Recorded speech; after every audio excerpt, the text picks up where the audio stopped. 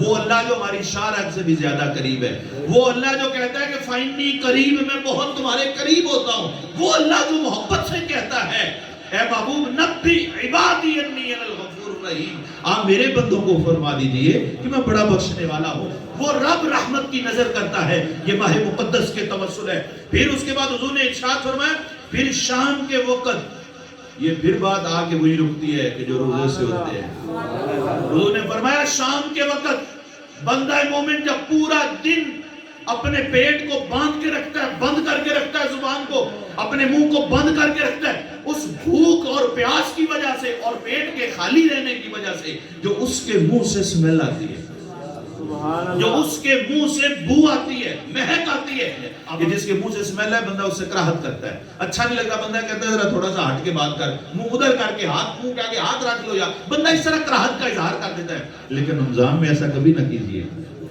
اس کی وجہ کیا ہے کہ وہ جو خوشبو ہے وہ حضور نے فرمایا اللہ کو تمہاری کستوری سے زیادہ پسند ہے۔ تمہارے مشک کی جو خوشبو ہے نا، جو تمہارے جو بہترین تم خوشبو ہے استعمال کرتے ہو، فرمایا اللہ کو وہ اس خوشبو سے بھی زیادہ پسند ہے۔ وہ خوشبو اس روزے کی حالت میں روزہ دار کے منہ کی اسمیل سے کراہت ہے نہیں کرنی، ہاں تھوڑا سا سائڈ پہ ہو جائے لیکن کراہت کا اظہار بھی نہیں کرنا۔ دوسری بات یہ تھی کہ بو اللہ کو بڑی پسند ہے۔ تیسری فرمایا فرشتے دن رات روزہ دار کے لیے بخشش کی دعا کرتے ہیں۔ آپ سو رہے ہوتے ہیں روزہ رکھ کے حضرت، آپ تراویح پڑھ کے سو رہے ہوتے ہیں اور خواب خرگوش آپ کو ہوش ہی کوئی نہیں ہوتا کہاں پہ پڑے ہوئے ہیں، لیکن اللہ کے فرشتے آپ کے لیے بخشش کی دعا کر رہے ہوتے ہیں، ان کے لیے جو قیام اللیل بھی کرتے ہیں، جو صبح کا روزہ بھی رکھتے ہیں۔ اب چوتھی چیز حضور نے ارشاد فرمایا جو میں ذکر کرنا چاہ رہا تھا، ارشاد فرمایا جنت خوبصورت ہے، ایسے ہی ہے خوبصورت ہے۔ آپ نے سنی ہے سورہ آپ پڑھیں جائیں، سورہ رحمان پڑھیں، اس کو ترجمے کے ساتھ سنیں، اس کو ترجمے کے ساتھ پڑھیں، آپ کو پتا چلے گا جنت کتنی خوبصورت ہے۔ اور باخدا آپ نے اتنا تصور ہی نہیں کیا ہوگا جتنی وہ خوبصورت ہے۔ آپ سورہ واقعہ جا کے پڑھیے گا، آپ کو ساری چیزیں نظر آئیں گی کہ جنت جو ہے وہ کیسی ہے، جنت کتنی خوبصورت ہے، آپ کو نظر آئے گی۔ سورہ رحمان اور واقعہ 27 کے بارے میں اکٹھی ہیں، جا کے پڑھیے گا، آج آپ کو پتا چلے گا کہ جنت کتنی خوبصورت ہے۔ لیکن اس کے باوجود حضور نے ارشاد فرمایا جب ماہ مقدس آتا ہے اللہ جنت کو حکم دیتا ہے تو ویسے ہی بڑی خوبصورت ہے لیکن اپنے آپ کو تھوڑا اور مزین کر، اپنے حسن کو اور بڑھا لے، اپنی خوبصورتی کو اور بڑھا تھوڑا سا۔ کیوں؟ ارشاد فرمایا پھر اللہ جنت کو یہ فرماتا ہے ممکن ہے میرا بندہ دنیا کے تھکیڑوں سے تھک ہار کے آئے اور تیرے اندر آ کے کچھ آرام کرنا چاہے۔ مطلب کیا ہے؟ روزہ دار جو روزے کی حالت میں ماہ مقدس میں فوت ہو جاتا ہے، سبحان اللہ، سمجھ آ رہی ہے بات کی؟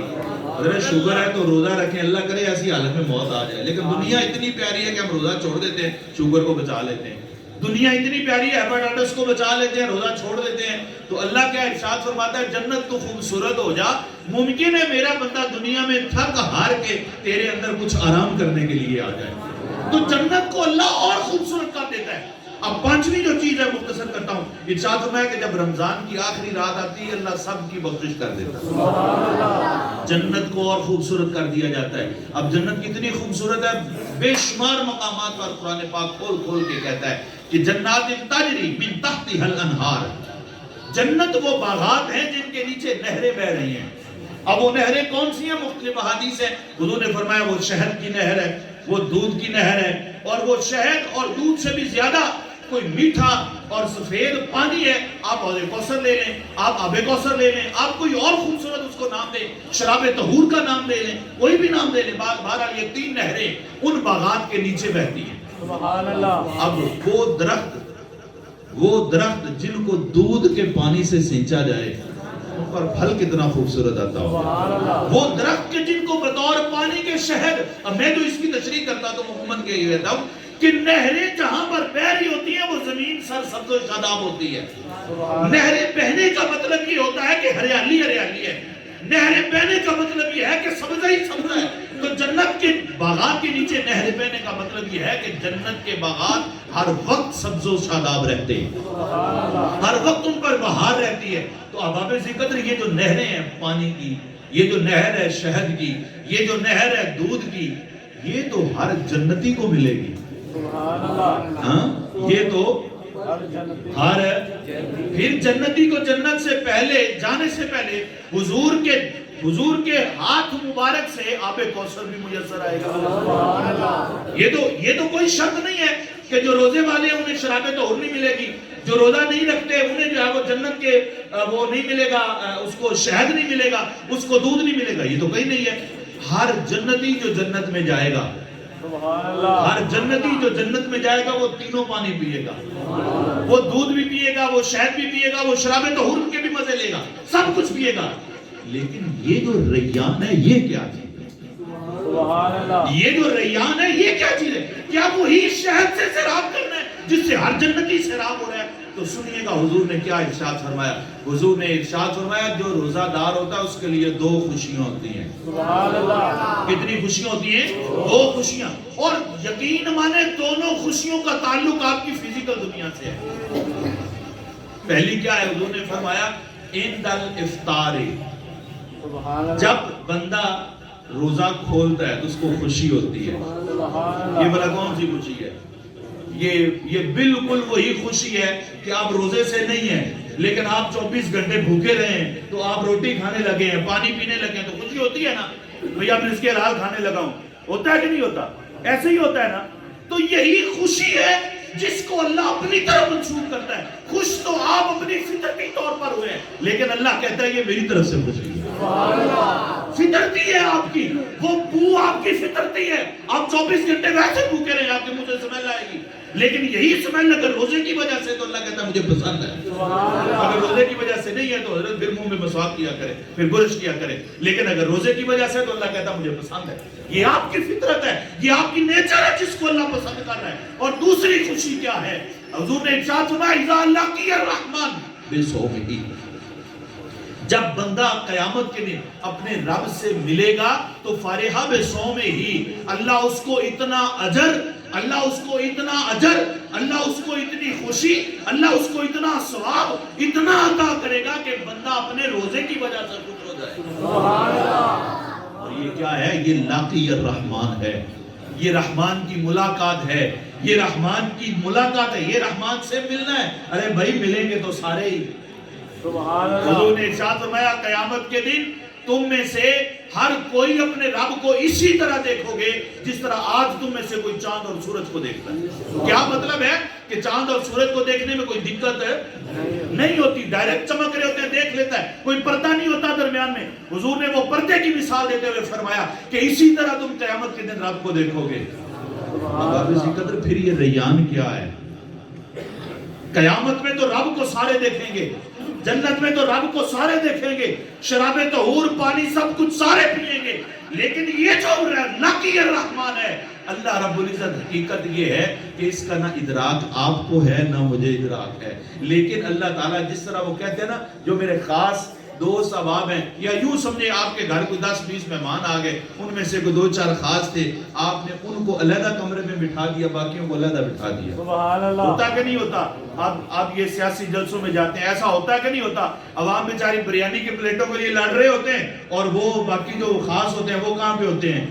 ہاں بلا تشبیہ و تمثیل صرف سمجھانے کے لیے اللہ ارشاد فرمائے گا جو روزہ دار ہیں، جو بھوکے پیاسے رہ کے آئے ہیں، وہ ذرا ریان سے اندر آئے، ان کے لیے الگ سے ملاقات ہے۔ یہ وہ سرابی ہے جو اللہ روزہ دار کو اپنا کوئی خاص پردے اتار کر اپنا دیدار اللہ روزے داروں کو کروائے گا۔ لیکن یہ گھوم گھما کے بعد وہیں پہ کن کے لیے ہے جو روزہ رکھتے تھکے نہیں، جو روزہ رکھتے ہیں۔ بابا میں قدر یہ روزوں کا اہتمام کریں، یہ ماہ مقدس ہے، یقین مانیے یہ اللہ کا مہمان ہے جو ہمارے پاس ہے۔ اب اس مہمان کی کتنی ہم قدر کرتے ہیں، کل قیامت کے دن یہی مہمان اللہ کے حضور میں حاضر ہوگا اور پھر اللہ کے حضور میں یہ سفارش کرے گا، پروردگار یہی وہ بندہ ہے کہ جس نے سارا دن بھوک اور پیاس برداشت کی ہے، ہاں اس کا روزہ نہیں بھی نہ تھا تو پروردگار یہ ایسے ہی بھوکا رہا ہے، یہ بیمار تھا، اس نے کسی روزہ دار کے سامنے پانی بھی نہیں پیا، پروردگار اس نے روزہ دار کے سامنے کھانا نہیں کھایا، کیوں نہیں کھایا؟ یہ خالی میرے احترام میں اس نے نہیں کھایا، حالانکہ اس کا روزہ نہیں تھا لیکن اس کے باوجود میرا اس نے احترام ہی اتنا کیا ہے۔ تو ابا بزی قدر یہ اللہ کا مہمان ہے، اس کا احترام کرنا ہے۔ کیسے احترام کرنا ہے؟ حضور نے وہ طریقہ بھی بتایا، فرمایا جب کوئی تم سے جھگڑے نہ روزے میں تو اس کو صرف اتنا کہو کہ بھئی میں روزے سے ہوں۔ مطلب کیا ہے؟ ہم نے بلند آواز سے نہیں بولنا، ہم نے لڑائی جھگڑا نہیں کرنا، ہم نے گالم گلوچ نہیں کرنا، ہم نے کوئی غلط کام نہیں کرنا، کوئی غلط بات نہیں کرنی، ہم نے کسی کے ساتھ الجھن پیدا نہیں کرنی۔ ماہ مقدس ہے نا۔ پھر اسی طرح اگر ہمارا روزہ نہیں ہے تو ہم نے اپنے بچے کو سنبھالنا ہے کہ جن کا روزہ ہے ان کے سامنے کھانا نہ کھائے، اپنا علیحدہ بیٹھ کے کمرے میں کھائے اگر ضرورت ہے تو۔ اسی طرح گھر میں 4 افراد ہیں، 2 روزے سے ہیں، 2 روزے سے نہیں، ممکن ہے شرعی اعتبار سے عذر کی وجہ سے 2 روزے سے نہیں ہیں تو وہ اگر روزے سے نہیں ہے تو وہ کھانا کھائیں، صبح کھائیں شام کو کھائیں، اسی کیفیت میں رہیں۔ حضور کے ساتھ ایسے کیسز آئے تھے، عرض کہ یا رسول اللہ وہ فلاں شخص ہے، اس کے روزہ توڑنے کی اس کو حاجت ہے، لیکن فرمایا کہ اس کو کہو کہ وہ روزہ کھول دے لیکن اسی طرح رہے جب تک کہ روزہ افطار نہیں ہوتا۔ تو مطلب کیا ہے؟ یہ روزے کے، یہ ماہ مقدس کے احترام کی باتیں ہیں۔ تو ابا بزی قدر یہ ماہ مقدس ہے، گھڑیاں غنیمت ہے، کتنی دیر ہمارے پاس ہیں، ہم زندہ ہیں، اپنی زندگی کو غنیمت جانتے ہوئے ماہ رمضان کی تراویح کا اہتمام کریں، نمازوں کا احترام کریں اور کوشش کریں کہ ہماری فزیکل عادت کے ساتھ ساتھ ہماری روحانیت کی بھی ترقی ہو، ہماری روحانی اعتبار سے بھی ہماری تربیت ہو کہ جب یہ ماہ مقدس گزر جائے تو ہمیں ایسے ہی لگے جیسے روزے ہی روزے ہیں، پھر نماز میں بھی ایسے محسوس ہو جیسے روزے ہیں، پھر ذکر اذکار میں بھی ایسے محسوس ہو جیسے ہمارے روزے ہیں، پھر صبح و شام ہماری اسی طرح سجی نظر آئے جیسے ماہ مقدس ہے۔ اللہ جل شانہ ہم سب کو عمل کی توفیق عطا فرمائے۔ وآخر دعوانا الحمدللہ۔